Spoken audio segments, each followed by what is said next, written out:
আমি যেটা বুঝি যে বাংলাদেশে তো এখনো পর্যন্ত সামাজিক একটা বাধা আছে যে আমাদের সমাজ এখনো এক ধরনের পুরুষতান্ত্রিক দৃষ্টিভঙ্গি থেকে আসলে মেয়েদেরকে দেখে।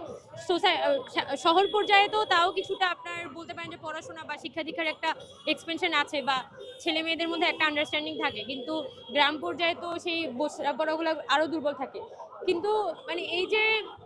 সমাজ একটা রিজন, একটা যেটা মেজর রিজন সেটা হচ্ছে ধর্ষকদের আসলে কোনো ধরনের শাস্তি হয় না। বাংলাদেশে ধর্ষণের কেসগুলো আদালতে বছরের পর বছর এখানে ঝুলে থাকে এবং এই ধর্ষণের কেসগুলো কোনো ধরনের সুরাহা হয় না, কোনো ধরনের শাস্তি হয় না এবং শেষে যখন দেখা যায় যে রায় হচ্ছেও, তাও দেখা যায় 8 বছর 10 বছরের একটা জেল দিয়ে দিয়েছে, যেখানে একজন যে ধর্ষণের শিকার হচ্ছে যে নারীটি, তাকে কিন্তু সারাটা জীবন ওই স্মৃতিটা বিয়ার করতে হচ্ছে। তো স্বাভাবিকভাবেই একটা পরিবার যে আসলে ধর্ষণের শিকার, যার মেম্বার আসলে ধর্ষণের শিকার হয়, তাকে কিন্তু দিনের পর দিন এখানে একটা ট্রমা বিয়ার করতে হয়, যেখানে যে ধর্ষক তার ফ্যামিলি কিন্তু নানানভাবে দেখা যায় এখানে পায়তারা করে বের করে আনতে পারে।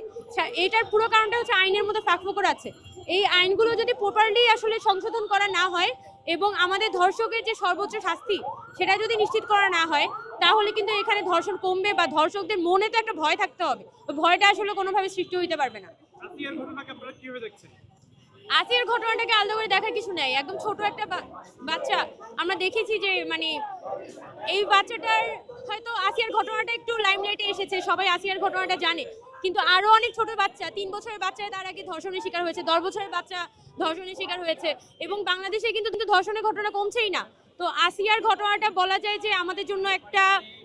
মানে এটা আমি দুঃখজনকও বলতে পারবো না, বলা যায় যে আমাদের সোসাইটি যে কোন জায়গায় গিয়ে পৌঁছেছে, আমাদের রাষ্ট্র ব্যবস্থা যে আসলে কতটা ভঙ্গুর অবস্থায় গিয়ে পৌঁছেছে সেটারই একটা উদাহরণ। আমরা শুধু